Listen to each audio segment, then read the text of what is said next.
Hola a todos, continuando con las teorías de experiencia curricular de protozoología parasitaria, hoy revisaremos el tema relacionado al filum Sarcomastigófora, básicamente el grupo de los mastigófora, dentro de ellos a la familia Exantidae y Trichomonadidae. Entre ellos tocaremos a los flagelados intestinales y cavitarios, y los más importantes entre ellos el Giardia lamblia y Trichomonas, los cuales vamos a estar mm, conversando sobre sus caracteres generales, características generales, parte de la fisiología, de metabólica, su morfología y los ciclobiológicos, ¿no? Antes de conversar un poquito sobre esos dos grupos de parásitos flagelados, hacemos mención a las palabras sarcomastigóforos y mastigófora. Como ya se ha dicho en el inicio de las actividades, estos grupos eh, tienen la característica de locomoción a través de pseudópodos y flagelados, ¿no? Justo a ellos se los ubica dentro de los sarcomastigópodos. Y como ya se mencionó al inicio, este es un filo. La cuestión es que este taxón ya está quedando obsoleto. Es una clasificación que ya no se debe manejar, ¿no? Ya actualmente hay otras formas como se debe ir ubicando representantes de estos grupos dentro de un taxón diferente. Ya lo vamos a ver más adelante. Mastigófora, también para corresponder a los protozoos que presentan un sistema de locomoción a través de flagelos, ¿no? En 1980, Levine, cuando se establecía, digamos, a los grupos dentro del dominio Eukarya, ¿no? Se ubicó pues a los flagelados, básicamente al grupo de las yardias, de las tricomonas, dentro de estas dos órdenes, ¿no? Que se ha mantenido, claro está, ¿no? Tenemos el orden diplomonadida, el orden tricomonadida. Es lo que quiero mostrar en esta imagen, ¿no? Que ya se está eh, conociendo un reino protista, ¿no? Y dentro de esos reinos tenemos el subreino protozoo y los demás grupos, ¿no? Los demás grupos donde se encuentran otros protozoos, ¿no? En Botero 2014, en el librito que ustedes pueden consultar, también todavía encontramos la clasificación por sarcomastigófora y el subfilo sarcodino, donde se encuentran las amebas y el subfilo mastigófora, ¿no? Y dentro de ellos, vuelvo a repetir, ahí está diplomonadida y tricomonadida, con los dos grupos que se ha hecho mención al inicio, donde están Yardia y Tricomona. Ya en 1993, Smith, donde ya se clasificaba, digamos, a los organismos como imperio, en este caso imperio eucariota, otro imperio procariota, que son de las bacterias básicamente, teníamos aquí, ¿no? Al superreino Archozoa y al superreino Metacariota, ¿no? Y ahí encontrábamos a Yardes, miren, se dan cuenta, dentro del Archozoa, Yardes se encontraba, digamos, ubicado en esos taxones, a donde hacía referencia, son los organismos eucariotas más antiguos. Bueno, y Tricomonas, pues, otro grupo. Ya fue más adelante, ya 2010, 2012, más o menos, donde ya la clasificación se ha ido reconstruyendo, por así decirlo, gracias a la biología molecular y al análisis del ARN ribosómico 18S, ¿no? Entonces, eh, se ha determinado y la Sociedad de Protozoología en el 2005, junto con ello, se ha ido ya estructurando. Entonces, se ha generado grupos, así decirlo, de organismos, de los organismos que estarían dentro de ellos, ¿no? Estos grupos son los denominados SARS, Archoplastida, Excavata, Amiobozoa y Opisthoconta. Esto más que digamos, un taxón caracterizado ya, son denominados supergrupos. Y dentro de esos supergrupos encontramos a Excavata y ahí a los metamonados. Que dentro de los metamonados pues, encontramos a los diplomonadidos y a los tricomonadidos, que es lo que vamos a ver, ¿no? Encontramos otra imagen donde hace referencia básicamente a esos supergrupos, ¿no? Y dentro de ellos el Excavata. En una publicación se realizó gracias a una revisión acá en el Perú, justamente en el 2005, ya se venía estableciendo esa nueva clasificación por supergrupos, ¿no? Tenemos a Amiobozoa, Excavata, Rizaria, bueno, que Rizaria y Cromalvelata dentro del grupo del SARS, y Archoplastida y Opisthoconta dentro de todos los grupos que hemos revisado, ¿no? Básicamente lo que a nosotros nos interesa es el Excavata, es el porque vamos a hacer referencia. En el 2016 se estableció digamos, otra clasificación un poco más específica, pero vuelvo a repetir, la Sociedad de Protozoología ha establecido en 2005 esta clasificación. En el 2016 todavía se está aún diseñando supergrupos más específicos, como les mencioné. En fin, a lo que quería llegar con todo esto es que ya las clasificaciones, en el caso de los osos, ha cambiado, ¿no?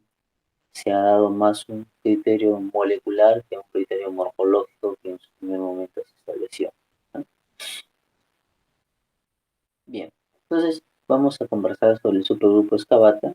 Dentro del supergrupo Excavata, que vamos a ver básicamente es al Phylum Metamonada y al Phylum Euglonozoa.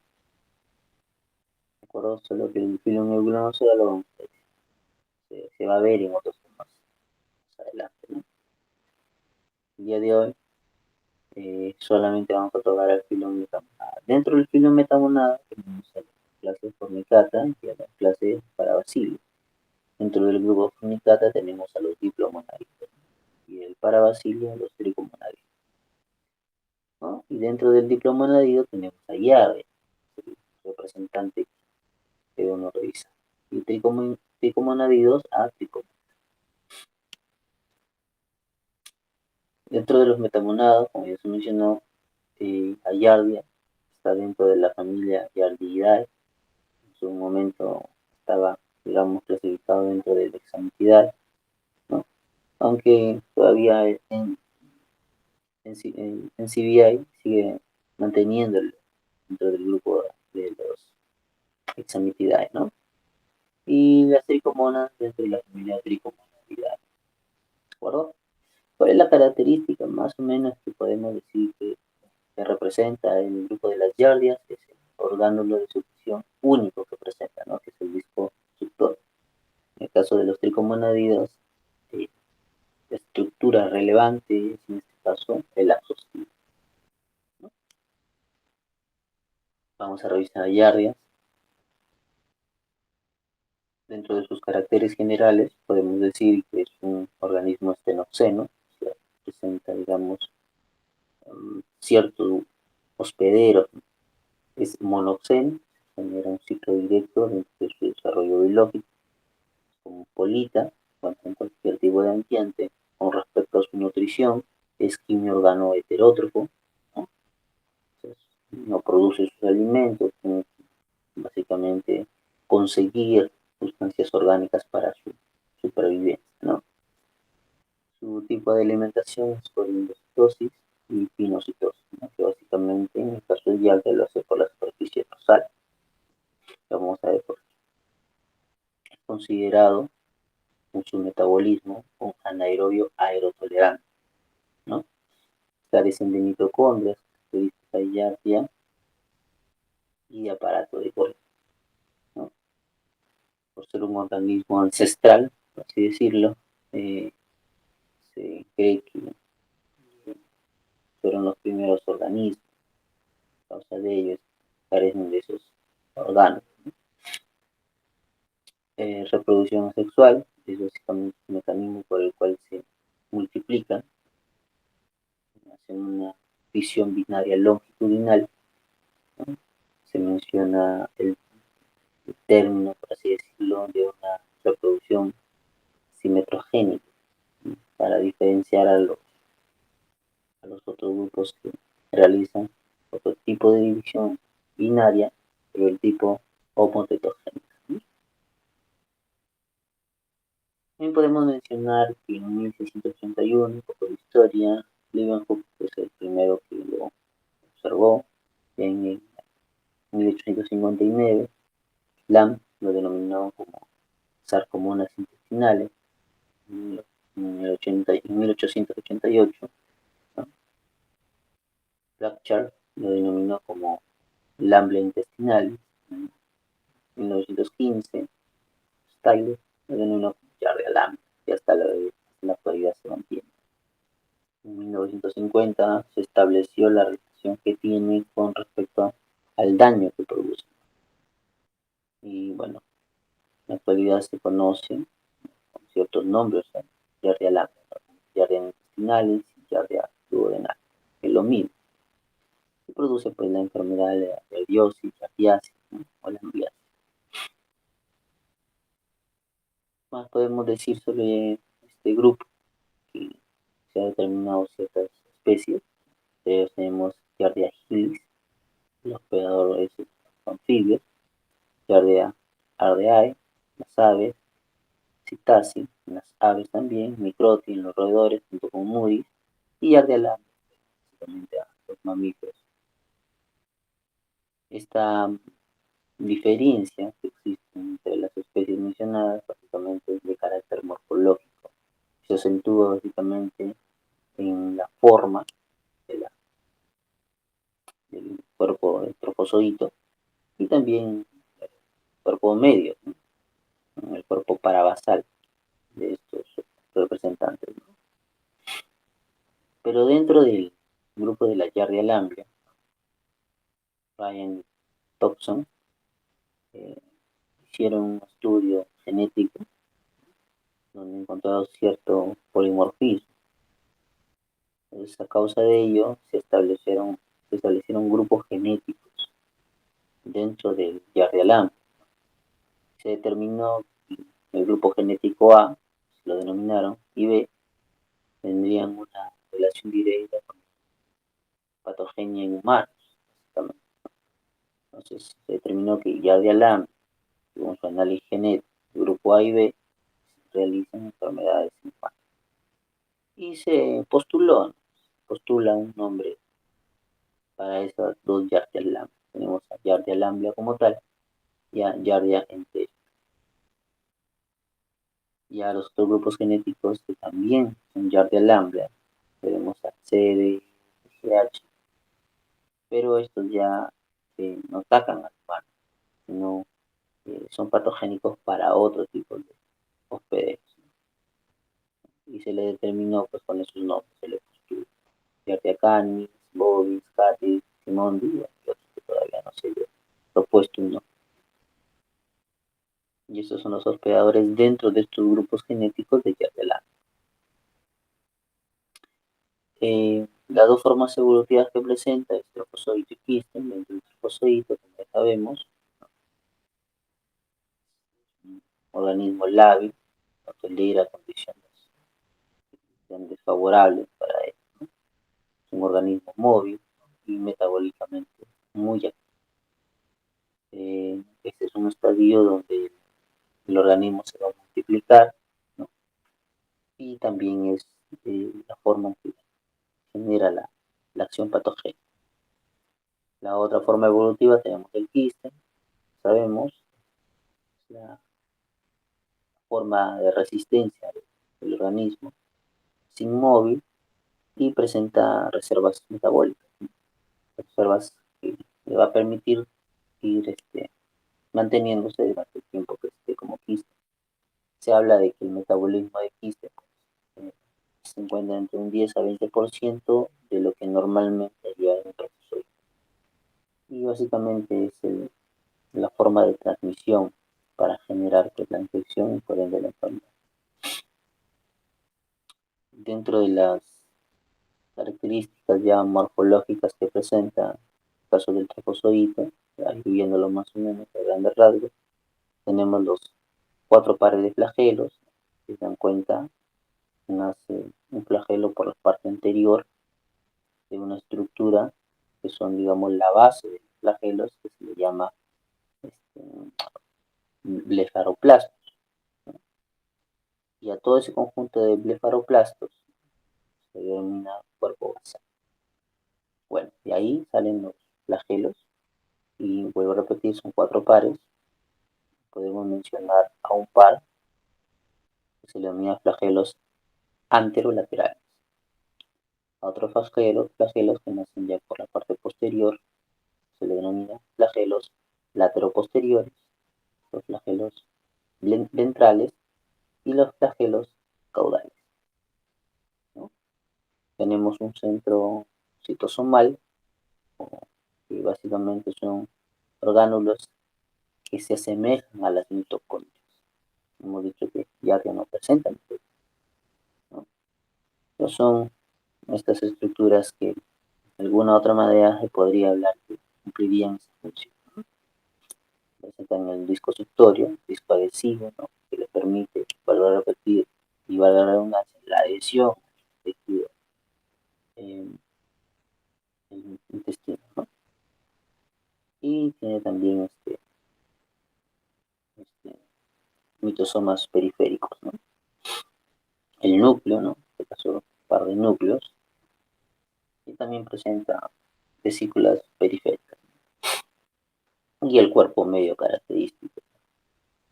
Hemos dicho que la diferenciación en las especies que hay en Giardia pues, se da por la forma y por el cuerpo medio o cuerpo parabasal. En el caso del quiste, tenemos los núcleos, cuatro unidades de núcleos, y tenemos la vesícula periférica, que ya vamos a ver que tiene una función importante en el esquistamiento. Tenemos una estructura que son los que originan al flagelo, llamamos axonemas, fragmentos que se visualizan, ¿no?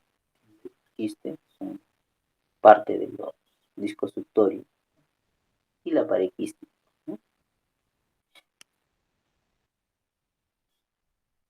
El trofozoito, con respecto a su forma, podemos decir que es piriforme, en la forma de pera, presenta una simetría bilateral. Sus dimensiones aproximadas están entre 10 a 20 micrómetros por 5 a 15 y un espesor de 2 a 4 micrómetros, ¿no? Presenta una cara ventral cóncava porque ahí básicamente se encuentra el disco suctorio, y una cara dorsal convexa, que ya hemos dicho es una zona por donde se produce la alimentación de parásitos. Tiene un citoplasma uniforme y finamente granular a la de los mitosomas, diferentes colas que presentan.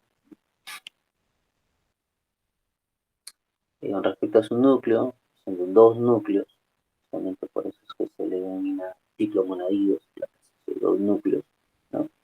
Con carosomas grandes, pronunciados, y sin cromatina periférica, como en el caso de las amebas, que presentaban cromatina periférica, ¿no?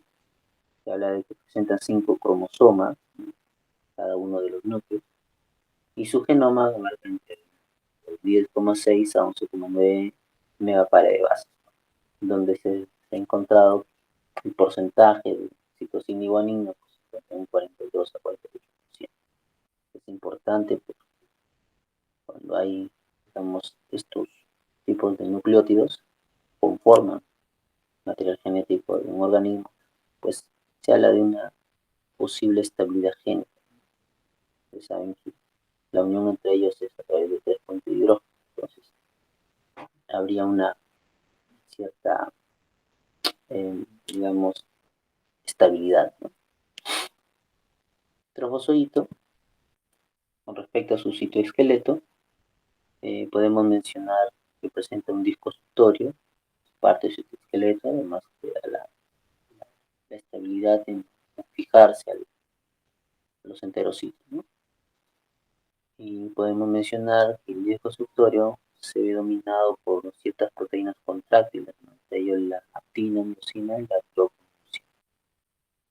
Y, como dice acá, constituye la base bioquímica para la contracción del disco.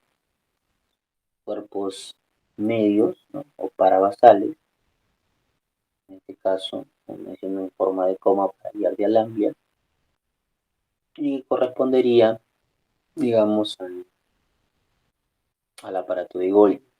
Ya hemos mencionado que no tiene aparato de Golgi, pero sí se ha establecido que el cuerpo medio tendría funciones parecidas al aparato de Golgi, o digamos que su origen básicamente tiende a formarse casi como los aparatos de Golgi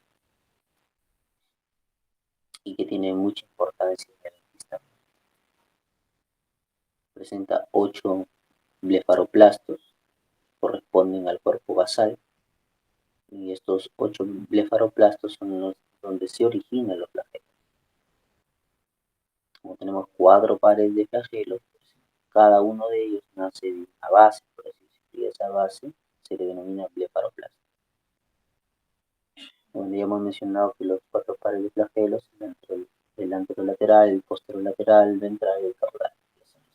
Y lo pueden también observar de una mejor manera, ¿no? Y bueno, en esta imagen quería representar cómo es que ellos se alimentan, por así decirlo, ¿no? Tienen sus nutrientes, lo repetí a través de la cara dorsal, y que la cara ventral, pues, el disco suctorio, posibilitaría, digamos, la actividad para la alimentación. Aquí el disco suctorio, si se dan cuenta, no es como, digamos, una cavidad uniforme, ¿no? Sino es que presenta más una estructura como de caracol, ¿no? Que es una fijación aún mayor a los enterocitos, ¿no? Y esto se debe también a las proteínas actina, miosina que se han mencionado, a, asumirían una mayor fijación de la estructura. Y acá podemos observar, esta imagen nos ayudaría mejor a entenderlo, en forma de caracol, ¿no? Es el disco suctorio, ¿no? Miren las estructuras proteicas que presenta el disco suctorio, que hemos mencionado. Bueno, este es un corte transversal donde se ven las dos unidades proteicas que conforman el disco suctorio. Respecto al quiste, podemos decir que tiene una forma elipsoidal y que sus dimensiones aproximadas entre 8 a 12 por 5 a 8 micrómetros. Es una pared quística de un espesor de 0.3 micrómetros.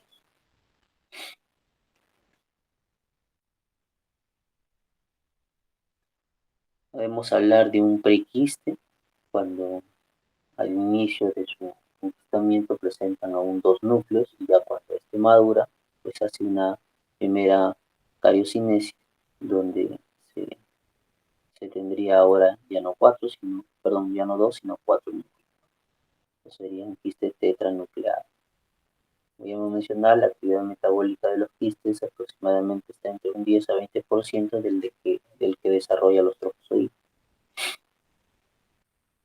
Dentro de su ciclo biológico podemos mencionar que partiendo del quiste se va a generar los trofozoitos. Ya vamos a ver que el desenquistamiento por acción de los componentes tanto del estómago como el del duodeno favorece el procedimiento, ¿no? Luego ya, digamos, establecido en el duodeno, pues se genera la fisión binaria como trofozoitos. Ya cuando se da ciertas condiciones, también ya vamos a ver, pues se da el enquistamiento,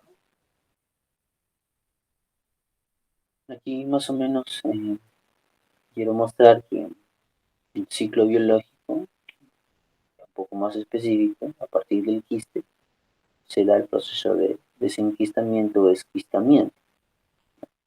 donde se libera el esquizoíto, si se le denomina, porque inicialmente es un trofozoito con 4 núcleos, pero ya este esquizoíto se divide, ¿no? Se fisión binaria longitudinal y se generan 2 trofozoitos, propiamente dicho. Y estos 2 trofozoitos, pues, ya en el epitelio intestinal, pues realizan su replicación, sus fisiones binarias. Bajo ciertas condiciones se genera ya el proceso de enquistamiento. Ya lo vamos a ver. Acá de la misma manera, esta imagen un poco más específica para mencionar que ya para el enquistamiento se generan ciertas proteínas, ¿de acuerdo? Ciertas proteínas. Y aquí podemos ver ya cuando hay el enquistamiento, el esquizoíto, se da una primera cariocinesis. Claro está, aquí se da una cariocinesis y además una citocinesis, ¿no? Si no, no habría la división longitudinal. Miren, en esta imagen podemos observar esa división longitudinal, digamos, una fisión binaria de metrofozoides. Bien, en el caso del enquistamiento, para que se pueda dar, digamos, enquistamiento, a pesar que el quiste es la forma de resistencia, igual todos los trofozoitos tienen que generar quiste, no solamente cuando se den las condiciones adversas, siendo parte de su ciclo biológico se debe formar esto, solo que es propiciado bajo ciertas condiciones. Entre ellos, por ejemplo, es una disminución del nivel de colesterol. Nosotros recordamos la fisiología en el humano es que en las primeras porciones del intestino delgado, donde va a haber una secreción de las enzimas pancreáticas y de la bilis, pues, que favorece la absorción de ciertos lípidos, entre ellos el colesterol, pues en la primera porción del intestino delgado, que ya es el duodeno y el yeyuno, hay la absorción de colesterol y por ende, Yardia, estando en esa ubicación, pues, se alimentaría de una manera normal con este colesterol. Pero además, ya en las zonas más alejadas del intestino delgado y peor aún, el intestino grueso, ya no hay colesterol. Por eso Yardia, bajo esas condiciones, la disminución del colesterol pues, propiciaría el enquistamiento, ¿no? Hay que entender que el colesterol es muy importante para la fluidez de su membrana. Si ellos hacen, digamos, una fagocitosis para su alimentación, entonces necesitan una membrana muy fluida, por así decirlo, ¿no? Que debe ser controlada por el colesterol. Entonces, en conclusión, si ya hay una disminución o no hay colesterol, pues deben realizar el enquistamiento. La formación de la pared quística es la causa de ello, por digamos, ese estímulo. Y para que se pueda generar el enquistamiento, como ya hemos visto en la imagen anterior, genera ciertas proteínas. Entre ellas se expresan unas variantes de proteínas que se denominan VSP, que son las proteínas variables de superficie. Está establecido en su genoma más o menos en unas 270 copias. Y ya cuando el quiste se va, digamos, a hacer el proceso de enquistamiento para la formación del trofozoito, ya vamos al lado inverso del proceso, pues también vemos que esté estimulado por ciertas condiciones, ¿no? En este caso, el estímulo inicial sería el fluido gástrico, ¿no? Como saben, el quiste ingresa por la boca y al llegar al estómago, el pH ácido sería el punto de inicio para el desenquistamiento. Pero ya se han dado algunos trabajos donde en realidad quitan el hecho, digamos, de que el jugo gástrico estimula el proceso en sí del desenquistamiento. Se ha dado que en un pH alcalino comienza a producir el desenquistamiento. Por eso dice después que las señales del intestino delgado es la que propicia más aún el desenquistamiento, ¿no? Junto con las enzimas que se encuentran ahí. La fragmentación de la pared quística por proteasas pancreáticas y las cistinproteasas que presenta el quiste de manera interna en las vesículas periféricas que se han mencionado son las que propician aún más ya el final desintegración de la pared quística. Y por el lado externo, que vendrían a ser las, digamos, las otras proteínas del intestino mismo, ¿no?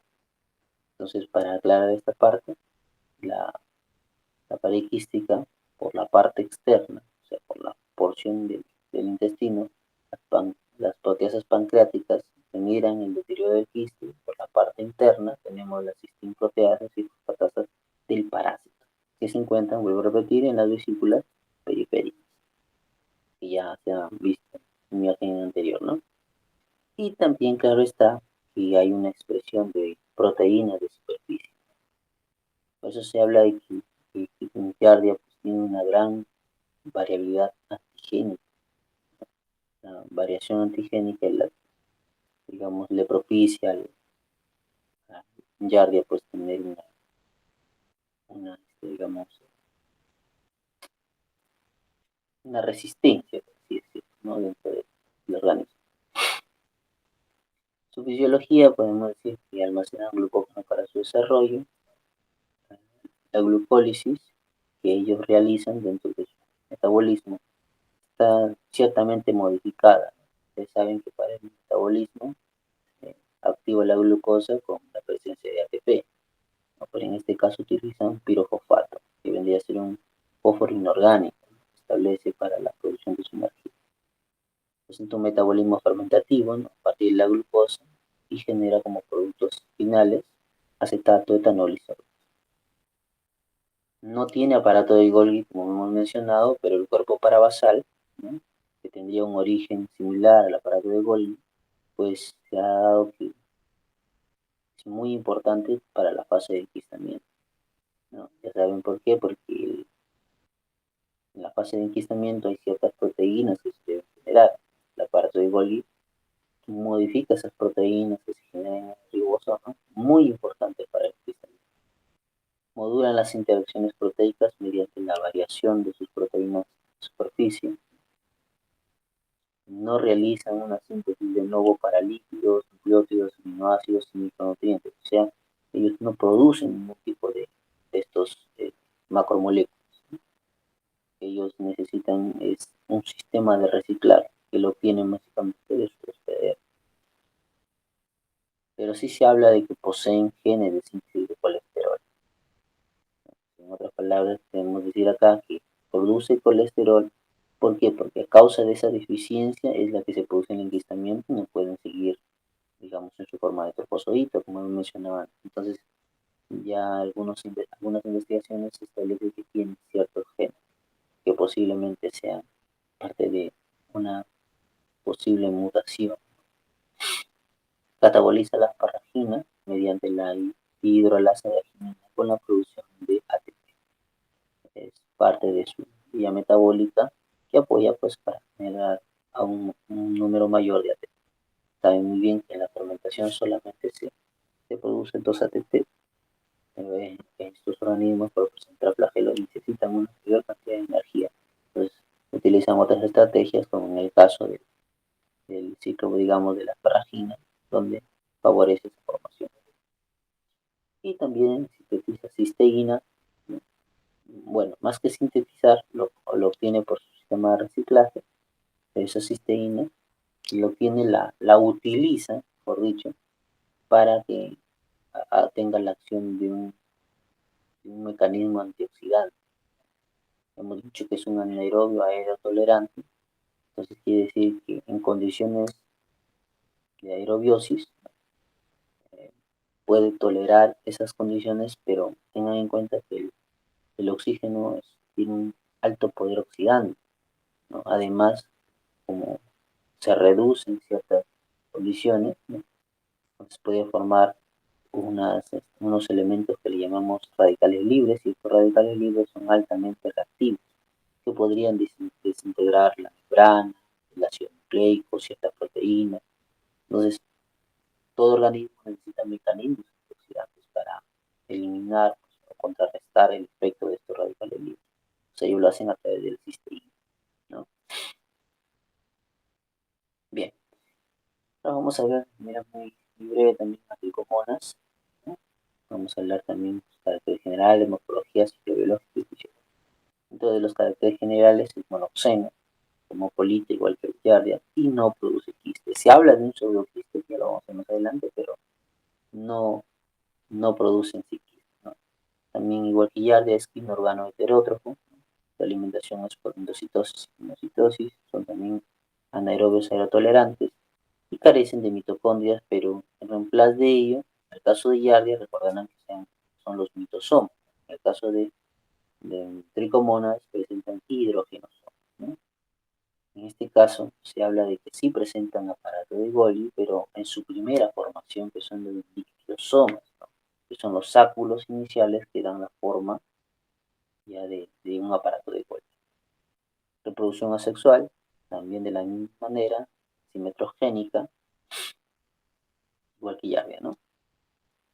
Bueno, podemos hablar de los representantes de este grupo. Tenemos a Tricomona tenex, que se encuentra en la cavidad bucal, pentatricomonas, que antes se le denominaba tricomonas nada más, en el caso de Omnis, parasita en el intestino grueso. Pero más que un parásito, son comensales estos dos representantes, ¿ya? Tricomonas tenas y pentatricomonas. Tricomonas vaginales, si es sumamente patogénica, ¿no? Se encuentra en la cavidad vaginal y uretral. Tricomonas gallinae, ¿no? En el tracto esofágico y faríngeo de algunas aves, ¿no? Y Tricomonas coetus, pues, también que es parásita en la vagina y uretra de unos rumiantes, ¿no? Bueno, aquí podemos observar pues, una estructura de tricomonas, básicamente tricomonas vaginales, que vamos a ver pues, por la dimensión que tiene con respecto a su membrana ondulante y algunas características del núcleo.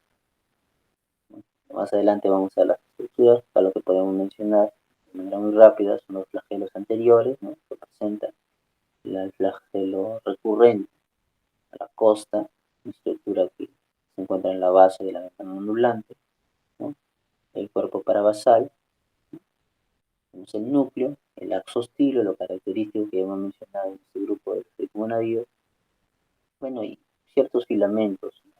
Parabasales que presentan, ¿no? Y claro está, los gránulos grandes que se visualizan, que no son más que los hidrógenos. En esta imagen podemos observar pues, la clasificación molecular, ¿no?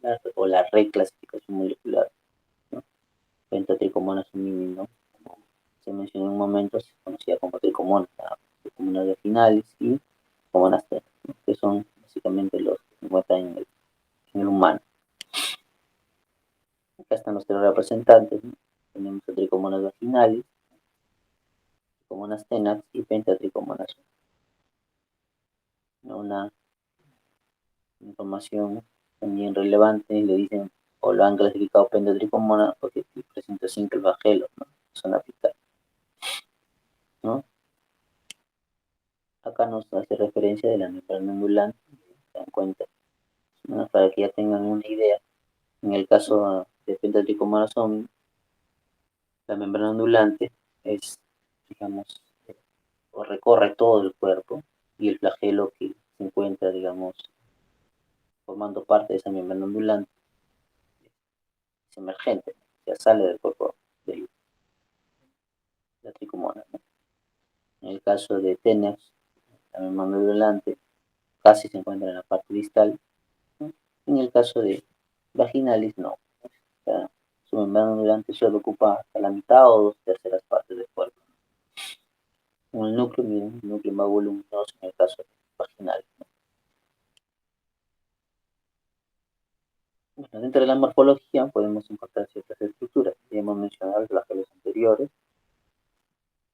¿no? La membrana ondulante, y por encima de la membrana ondulante tenemos otro flagelo, el quinto flagelo en este caso, ¿no? Que sería el flagelo recurrente, y sale por aquí, algunos. Tenemos la costa, que es una estructura, vamos a ver, que le da un soporte citoesquelético a la tricomona, ¿no? Que recorre por la base de la membrana ondulante, la costa. El cuerpo parabasal, ¿no? El cuerpo parabasal, que vamos a ver, básicamente está conformada por el aparato de Golgi, o los dictiosomas, mejor dicho, ¿no? Y los filamentos parabasales, ¿no? Tenemos el núcleo, tenemos al capítulo, ¿no? O que se le denomina pelta, mejor dicho, ¿no? Y el axostilo. Y las estructuras dentro del citoplasma son muy granulosos, es el hidrógeno soma. El fosfoito tiene una forma también piriforme, semilunar, esferoidales también presentan, y curiosamente pues parecen que generarán ciertos pseudópodos y por eso tiene una forma ampolla. Las dimensiones van desde 9,7 en un rango de error entre 0,07, ¿no? por 7, en un rango de error también de 0,04 micrómetros. Esas son las dimensiones básicamente más pequeño que YARA, como se habrán podido dar cuenta. Y un citoplasma granular. El caso del citoplasma granular, vuelvo a repetir, es por la presencia de los hidrógenos. Un núcleo tiene un solo núcleo ovalado con cromatina difusa, presenta entre 4 a 6 cromosomas dependiendo de la especie, y su genoma abarca entre 133 a 177 megapares de bases. Si dan cuenta, es casi 10 veces mayor al de Yardi, ¿no? A pesar que no forma quiste. Bien, esta es una imagen donde podemos observar a tricomonas vaginales. Se encuentra la membrana ondulante, 2/3 del cuerpo y flagelos anteriores, un número de 4. Tenemos a Yardia, perdón, a tricomonas vaginales, ¿no? Se dan cuenta, tenemos los flagelos, ¿no? Tenemos la membrana ondulante y la forma del cuerpo. Más de fagocitosis, ¿no? Y forma de ciertos membranas. Y las estructuras de los tricomonadidos. Tenemos el núcleo, que vendría a ser la pelta, que está, digamos, protegiendo el núcleo. Parte también de las microfibillas, microtúbulos, que forman la estructura de la pelta y de la costa. Se menciona que tanto la pelta como el axostilo, la costa, ¿no? Los filamentos parabasales, ¿no? Todo ello pues establece un soporte del parásito, y que de alguna otra manera propicia pues la transmisión, no forma quiste, entonces estos a través de estas estructuras esqueléticas mantienen viable por cierto tiempo el parásito y así propiciar su transmisibilidad. Aquí podemos ver los blefaroplastos. En el caso de Giardia había 8 blefaroplastos, en el caso de Trichomonas 5. ¿No? Bueno, también depende, porque si es pentatrichomonas seminis, pues tendría 6. En el caso de tricomonas vaginales solo presenta 5. 4 que representan los flagelos anteriores, 4, y el flagelo recurrente que va por la membrana ocular. Tenemos la costa, ¿no? Que es una estructura citoesquelética que recorre por la base de la membrana ocular. Tenemos la pelta, estructura también que nace, por así decirlo, del axostilo, que protege las bases de los flagelos. Tenemos el axostilo, que es como si fuera un tórax, así lo llamo, que protege que a toda la parte, digamos, del núcleo y la parte del cuerpo parabasal. Ahí están los dictiosomas, que está como geo, como por aparato de Golgi, los sáculos planados, que representarían a los dictiosomas. El núcleo, ¿no? Los filamentos parabasales, en su conjunto, pues forman con los dictiosomas el cuerpo parabasal. Miren la membrana del núcleo, el retículo endoplasmático que se ve ahí, y los hidrógenos. Bueno, y este de acá, pues el límite, ¿no? Que es la membrana de tricomona. Bueno, en esta imagen también podemos observar, miren cómo lo están a la pelta, cómo lo están esquematizando, el astostilo, el aparato de Golgi y los dictiosomas de otra manera, los filamentos parabasales, la costa, lo recurrente, miren acá, lo recurrente, los gránulos que se visualizan bien acá,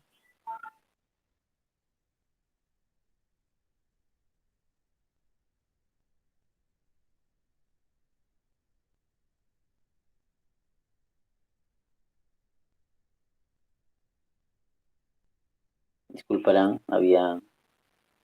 un vendedor pasó por mi casa, hice un poco de ruido.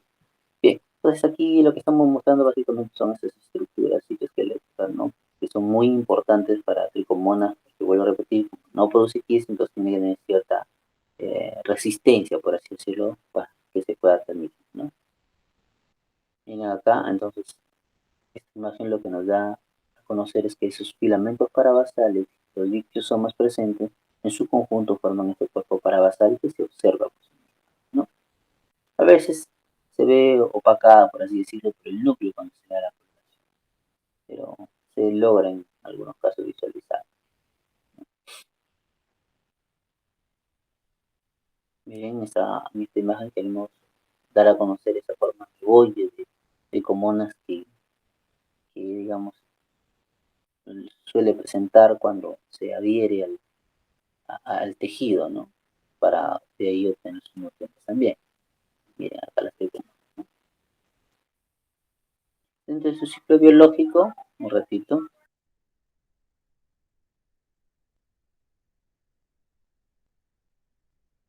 bien, ya se fue, parece. Bueno, dentro del ciclo biológico tenemos aquí a las tricomonas, ¿no? Se da una fisión binaria de tipo simetrogénica y luego ya nuevamente se produce nitrógeno. Y su mecanismo de transmisión en las relaciones sexuales, poco en algunos casos por ¿no? Pero no por mucho tiempo, tolera el ambiente externo a tricomonas. Aquí podemos observar una cariocinesis previo a la citocinesis, ¿no? ¿Se da cuenta? Aquí está el axostilo, ¿no? Los flagelos. Dentro de su fisiología podemos mencionar que almacena glucógeno de la misma manera que Yardia y también tienen casi el mismo mecanismo de glucólisis que hemos mencionado, que es modificado, ¿no? Ya no se activa con ATP, sino se activa con pirofosfato. La producción de energía, aparte de la glucólisis, también se genera por los hidrogenosomas, ¿no? Que es como pues una mitocondria, digamos, eh, rudimentaria, ¿no? Metabolismo fermentativo produce entre ellos, aparte de lo que se producía en Yardia, tenemos acetato, lactato, CO2, pero también hidrógeno producido por los hidrogenosomas y el glicerol. En esta imagen podemos observar el metabolismo de la glucosa por parte de estos dos protozoos anaerobios, ¿no? Para uniformizar, ¿no? Tenemos la glucosa, el pirofosfato, ¿se dan cuenta? ¿No? Y ya saben que a qué nivel produce los ATP, básicamente desde gliceraldehído, el fosfato, hasta el piruvato, hay generación de dos moléculas de ATP, ¿no? En el caso de Yardia, mantiene esa formación también por la arginina, si recordarán, para la formación de ATP, pero también en el caso de tricomonas, por los hidrogenosomas. En los hidrogenosomas también hay producción de ATP, a nivel de acetilcoenzima A para producción de acetato, ¿no?